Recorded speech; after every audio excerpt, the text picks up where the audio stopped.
IT Pro TV, binge-worthy learning for IT teams. Why is it binge-worthy? It's learning presented in an engaging and entertaining talk show format that beats voice-over PowerPoint snooze fests. Watch over 3,300 hours of content in their on-demand library, on your desktop, on the go, or in the comfort of your own living room. IT Pro TV is IT training you and your team actually want to watch, which means a better return on your learning investment. Get started with IT Pro TV for Teams by visiting itpro.tv/Security Weekly and start a 7-day free trial and get 30% off standard or premium IT Pro TV memberships using the code SECWeekly30. Today's determined attackers easily bypass even the most advanced network defenses. Trying to ramp up staff to detect their backdoors can cost thousands of dollars and take months, even years. With Active Countermeasures AI Hunter, we enable junior analysts to detect even the most advanced backdoors in a matter of hours. Sign up for a demo and purchase our product today by visiting activecountermeasures.com/PSW.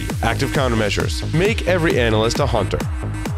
Endgame automates the hunt for both known and never-before-seen adversaries in enterprise networks. Built on unique knowledge on the adversary's tools, techniques, and tactics, Endgame's centrally managed agent prevents, detects, and responds to advanced adversaries in the earliest stages of the kill chain without prior knowledge. Endgame, automate the hunt. Welcome back, everyone, to Paul's Security Weekly. You know, Joff and not Kevin, I was just telling the guys here in studio during the commercial break that my favorite part about BGP beer is the hops. Oh. Wah, wah. And how many hops there are. So it's a beautiful thing. So I don't know if we have any. I revoke consent. I filter your longest prefix. Make sure to check out our on-demand material, securityweekly.com/on-demand.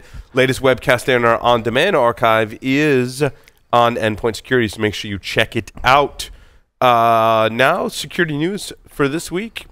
Where do you want to start? Can I just ask a question first? You just did. Okay. That's it. You want to ask another question? I do, and I was trying to think of the exact way to...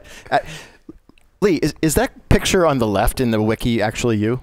You're saying with the... Yeah. Oh, yeah, that actually is. They gave us night vision goggles during one of our exercises. Okay. And I was like, oh, this is a great time to get a photo. Yeah, I'm just looking at that. I'm just scared looking at the picture, so I can't imagine what that looks like for real. I so want a pair of night vision goggles. In fact, I think on Black Friday deal on Amazon or something, they had night vision goggles, and I was like, how have I lived without night vision goggles? I must order. Like, must be awesome. Did you get them? No, I didn't. He totally looks like a Borg. It's right? On my Amazon shopping list along with some other things. Right. Apparently, I need to purchase. I don't know if that goes with night vision goggles. I guess it could. Oh, absolutely. Absolutely. Oh, yeah. It's part of our combo package. Oh, yeah. I mean, how could you even consider it? Yeah. Do you want to start right at the top? I'm getting kind of tired of the studies and the surveys that people do. Now, don't get me wrong, we do surveys, and there are people that do surveys correctly. But some of the survey and the survey data is so self-serving to whoever the vendor is that happened to sponsor the survey that it makes me like want to cry a little bit. Usually on the inside because I'm wearing an Army thing and not, yeah, anyway. Army strong. But and this one was just a shining example. So, the study was sponsored by Black Duck, who's now Flexera? No company? No. Sonata? No. They got bought by someone that I can't remember off the top of my head. And they make software to find known vulnerabilities in open source software.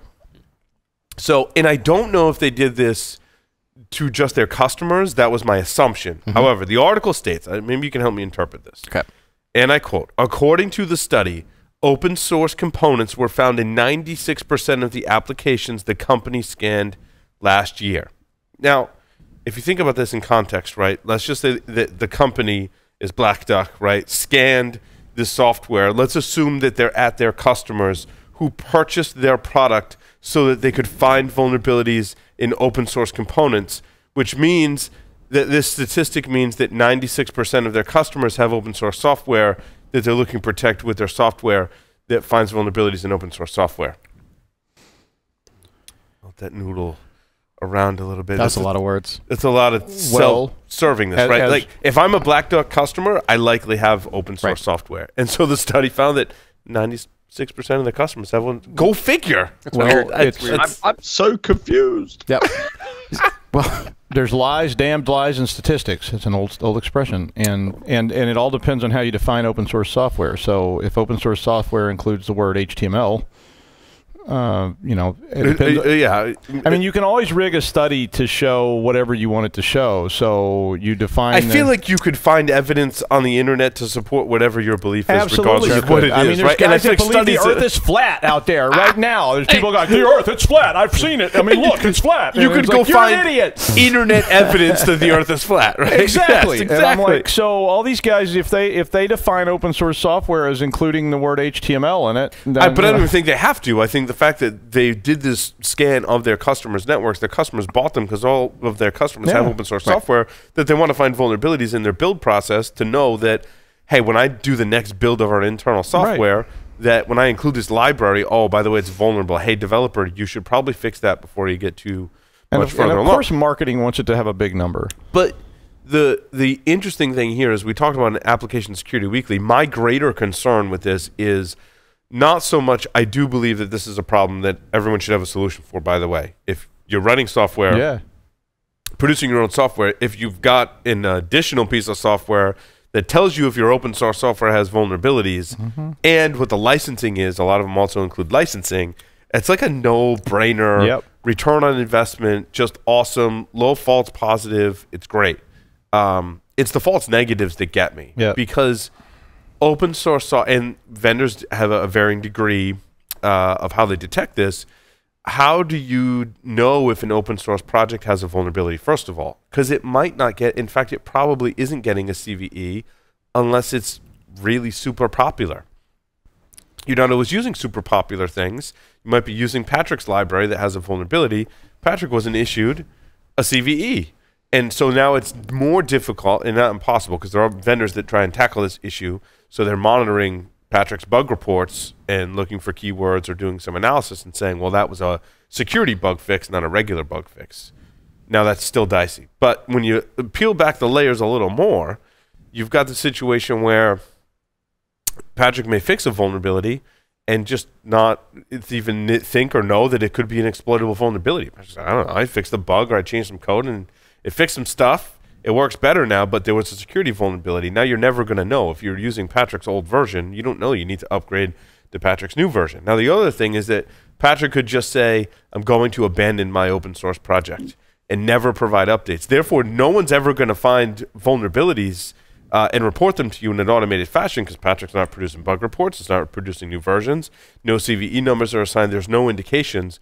Someone on the internet may find a vulnerability in Patrick's software and keep it to themselves. Yeah, how often do you see updates to software and you look to see, like, in the changelog, and it just says, oh, we fixed some stuff. Yeah. And it's like, okay, that's great. You fixed stuff. But, yeah, did you give me new features? Did you make features better? Or is it a security problem? Yes. If people don't see there's a security fix in here, they might not upgrade it because it works. And, and how many times have you upgraded something and then it no longer works? The other scary thing is if Patrick abandons his project and someone else picks it up, or someone else maybe that had access to your repository, maybe they get hacked, someone phishes them, they get access to the repository. Some bad actor could take over the repository, especially if it's abandoned, right? And then start putting malware inside that repository. That's even scary. And we're seeing a lot of this with the Node frameworks, Chrome plugins, and all kinds of WordPress plugins. Any kind of plugin framework is suffering from this, because inherently the software trusts these add-ons, and these add-ons are basically getting compromised. And then how do you know?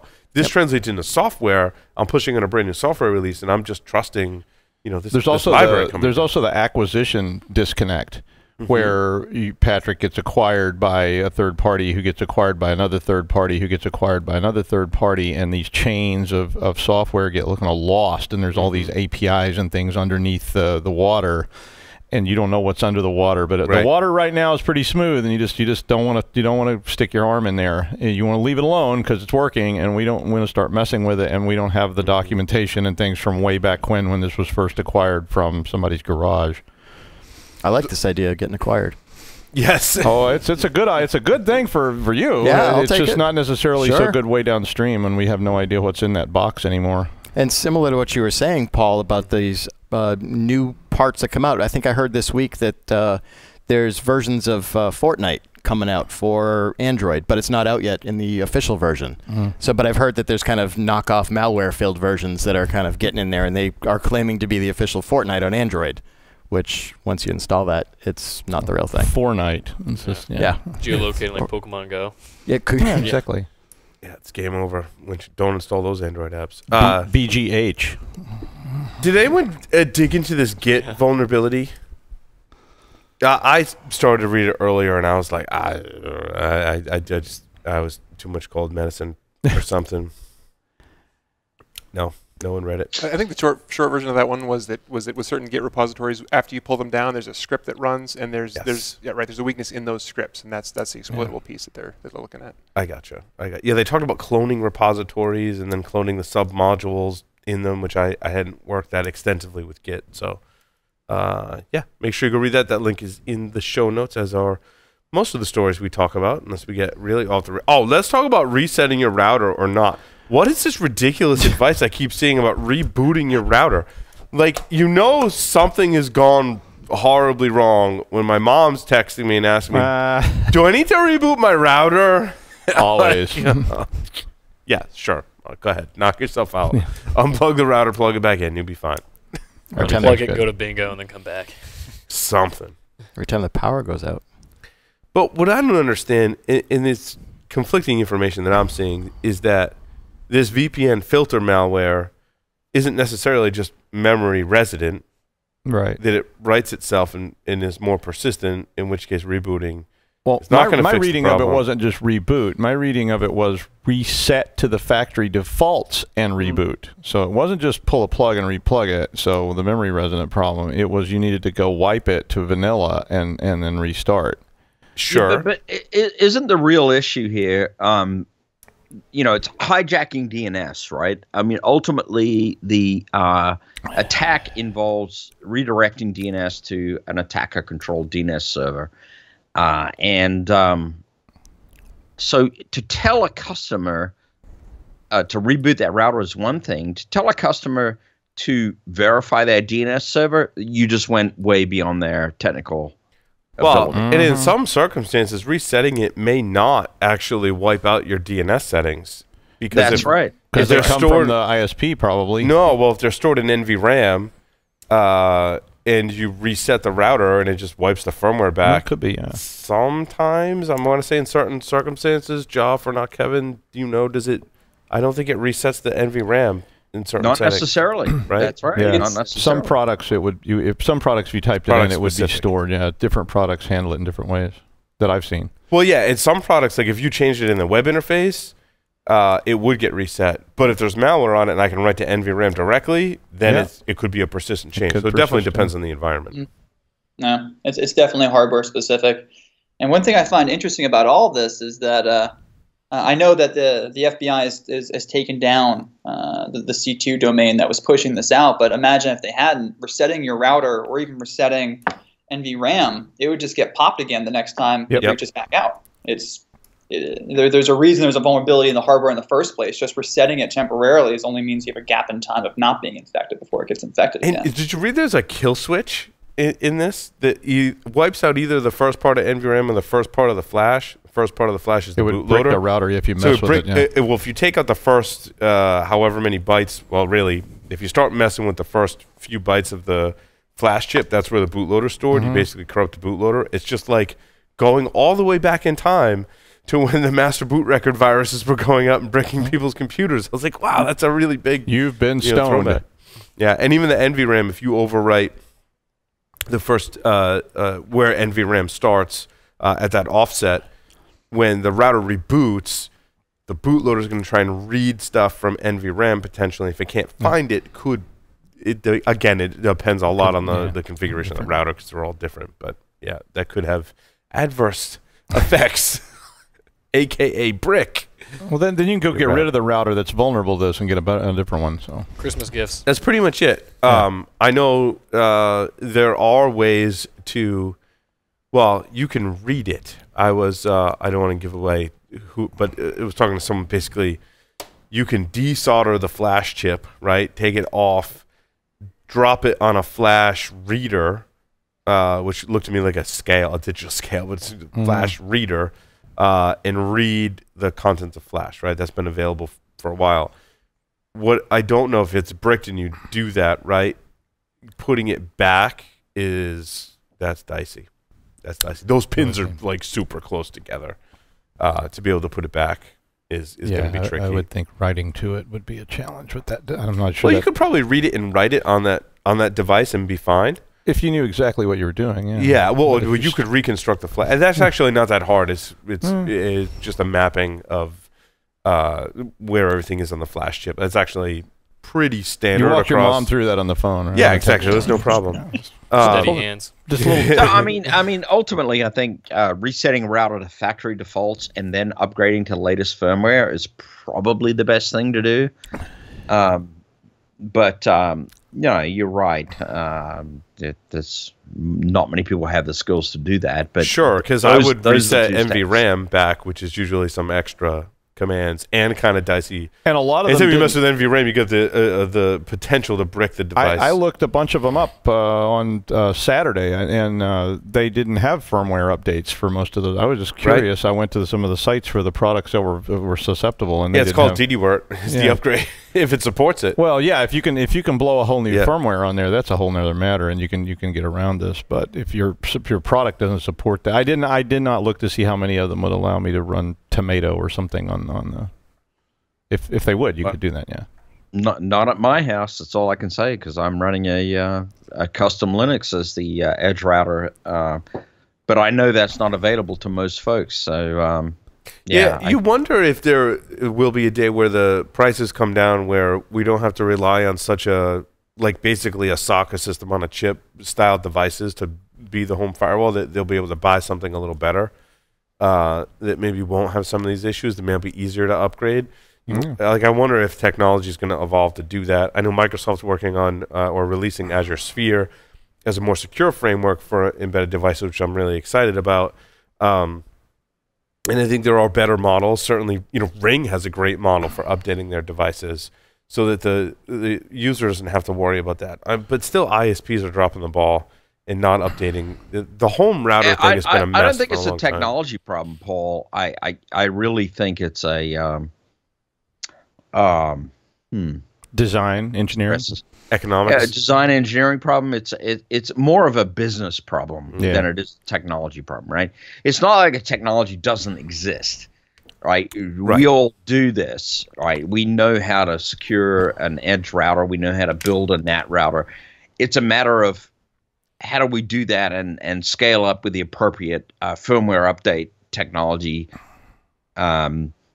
embedded in that device, right? So somewhat a business problem, I guess a little bit of technology problem. I'm contradicting myself right now in that we need there to be a framework that enables these devices to be updated.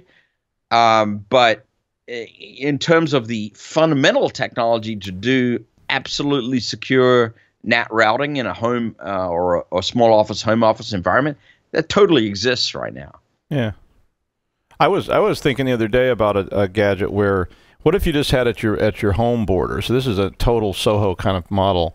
At your home border, you just had a very simplistic device. So it's very, very simple. All it does is it creates a VPN to a cloud-based environment where you could run cloud-based software routers that are very sophisticated. Yeah, Cisco toyed with that model. Yeah, instead of having this stuff at your house where you've got it for people that can't keep it up and can't rebuild it and can't take the chips out and whatever. Well, there's a pill for that, but yeah. But so if you just had that really simple device at your house that was just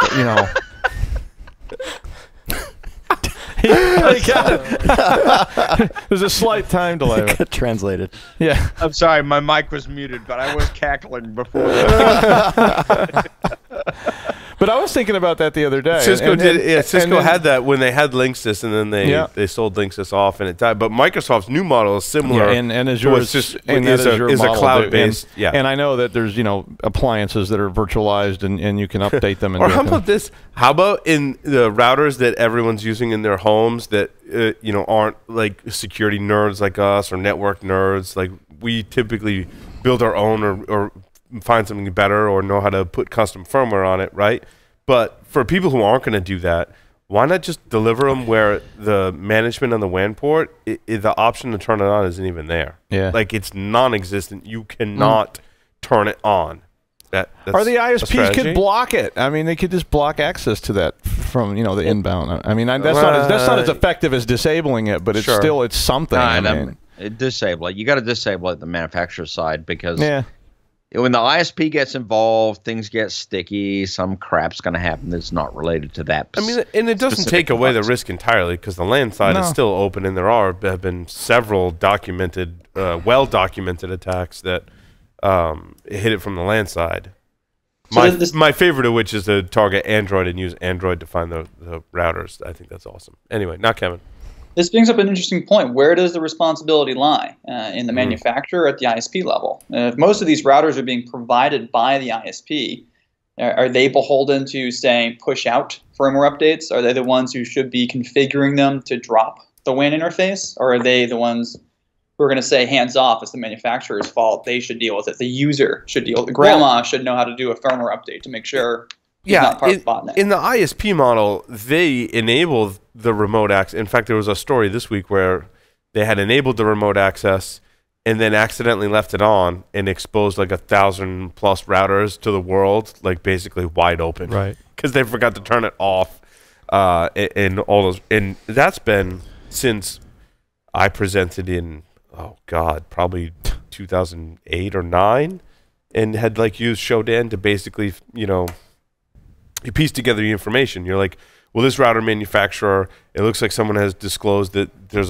this vulnerability, and then I can go to Shodan and I can find that router, and that maps back to country XYZ and that ISP. So if I scan their space, then basically I can take over an entire country's routers and take over the entire country. And in fact, they did that in Mexico.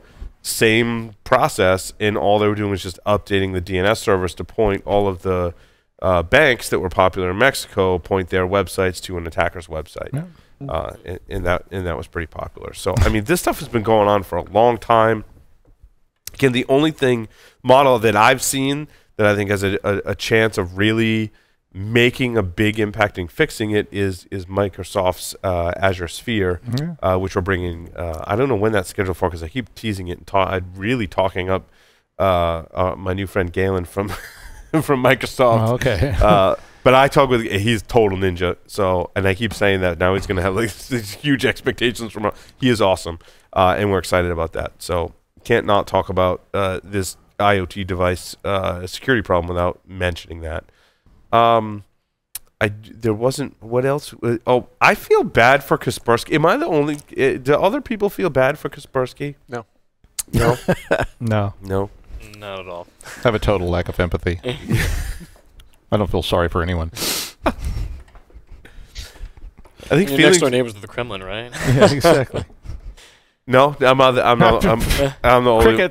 You're on an island. Sorry, there. Kaspersky. Okay. Maybe for the people that work there. You're totally on an island there. So why do you feel bad, Paul? Well, I guess I don't know because I think they did make a great. They do make a great product. I think their product is not bad. They just happen to suffer from being in the wrong country in this political climate today. No, could be. But recently, a judge tossed a suit against that Kaspersky had filed against the U.S. government, and basically the judge said, basically no one... Go away. Yeah, go away. We're still banning you in the government. We got all these other countries they can go to. Yeah. Right? I guess it's not so much Kaspersky that I feel bad for. It's the people in the U.S. that work there. We happen to be next to the Kaspersky booth. And they were super nice people. I'm like, dude, I feel bad for them because they have to live with this situation that they're in today, and it's not their specific fault. So, well, that's true. That's the line. The foot soldiers always get the worst of it, right? Right. They don't know what's Right. happening. It They just, rolls downhill. yeah, exactly. I'm going to Verdun soon, so. Oh, Right. did you see this about acoustic attacks can blue screen Windows PCs? I was just reading that. Isn't that pretty awesome? Yeah. They were saying it could damage the hard drive even, that the vibrations from it or something. I'm surprised we hadn't covered this before, but it said it can knock the heads. Out But of- does that happen in the solid state? That doesn't happen in solid state. No, There's it couldn't heads. happen in solid state, yeah. So like It's- solid state, you're safe from defended. acoustic attacks? Well, I guess if it's only damaging the heads, which is what I took it to mean that the vibrations of it were somehow causing the heads to move, because the tolerance is so small, that like literally like particles of smoke or anything would actually interfere with them. So the tolerance is so low that if you could just make the head That's wiggle. why I have to have solid state drives on all my computers. Well, but the solid state drive's not going to be affected by that because it's just chips, so it shouldn't Right. actually be acoustically impacted, right? I mean. You guys Yeah. probably study that stuff because you get like heavy explosions nearby and things like that while you're Well, trying I mean, to that's do what it says. whatever. It says essentially vibrations at a range of frequencies, both acoustic, which are audible, ultrasonic, which are inaudible, to knock the read-write heads on common models of hard disk drives beyond their normal tolerances. Yeah. Why not? I mean, there's a lot of insulation on those drives, but I mean, if you could get something that gets a vibration going, why not? Like a tachyon pulse, would that? Yeah, a do- tachyon pulse would definitely work. Yeah. Yeah, that's what she said. Blow it away. That's usually the defense. The tachyon pulse is usually it's the spatial anomaly that usually is the you got attacking force, and then damn thing. Well, the tachyon I think pulse they're is- partnered up, Paul. You think so? Get a spatial anomaly, anomaly, and then you get a tachyon pulse as a result of that. Oh, I see. I Yeah. see. And And apparently, then you get an abscess and it's all over. no, that's Otherwise known Or as a an prolapse. STD. I mean, either one of those things can happen. Then it's time to go. Stuff right? just starts falling out everywhere. There are pills for that too, right there. Well, there was one. But what I saw this article I thought was interesting. What is Apple hiding with iOS 11.4? I haven't applied the update. There's all kinds of speculation about what they're going to announce at their upcoming events and such, It's gonna be a different color. which I thought, yeah, right? From black to gold to white. It's going to be a different. Apparently, in the WWC, which is Worldwide Developer Conference, is that Oh, I what thought that- it was wrestling. was it? Oh, no, I'm sorry. World Wide Web Consortium, is that? I don't. Their developer conference, right? Is WWDC World Wide Web Consortium. What would Dave? yeah. Global What would War. Dave do?